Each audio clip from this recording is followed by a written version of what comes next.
Hi అండి, welcome to Krishnaveni Sripuram channel. కట్టె పొంగల్ కోసం కడాయి పెట్టి ఒక గ్లాస్ పెసరపప్పు వేసుకుని 4-5 నిమిషాల సేపు లో టు మీడియం ఫ్లేమ్లో ఫ్రై చేసుకున్న తర్వాత కంప్లీట్గా చల్లారిన తర్వాత బౌల్లోకి వేసేసుకొని ఒక గ్లాసు ఉప్పుడు బియ్యం కూడా వేసుకొని 3 సార్లు నీట్గా కడిగేసి తగినంత వాటర్ని వేసేసుకొని 15 నుంచి 20 నిమిషాలు నానబెట్టుకున్న తర్వాత కుక్కర్లోకి రైసు పెసరపప్పును వాటర్ లేకుండా వేసేసుకొని పెసరపప్పు రైసు 2 గ్లాసులు కాబట్టి 6 గ్లాసుల వాటర్ని వేసేసుకొని టేస్ట్కి సరిపడినంత సాల్టు 1 టేబుల్ స్పూన్ గీ వేసుకుని 5 విజిల్లు కుక్కర్ పెట్టేసుకోవాలండి.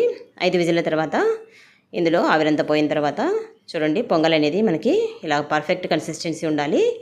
ఇప్పుడు కడాయి పెట్టేసుకొని పోపు కోసం 2 స్పూన్లు గీ, అలాగే కొద్దిగా cashnuts, 1 teaspoon pepper, 1 teaspoon jeera, chop చేసినటువంటి పచ్చిమిర్చి ముక్కలు, అల్లం ముక్కలు, కరివేపాకు వేసుకొని పోపు కంప్లీట్గా ఫ్రై అయిన తర్వాత కొద్దిగా ఇంగు వేసుకొని జస్ట్ ఒకసారి కలిపేసుకున్న తర్వాత పొంగలేక వేసేసుకొని అంత బాగా మిక్స్ చేసుకొని 1వ రోజు ప్రసాదంగా దేవి నవరాత్రుల్లో అమ్మవారికి నైవేద్యంగా సమర్పించడానికి రెడీ అండి. Please like, share and subscribe.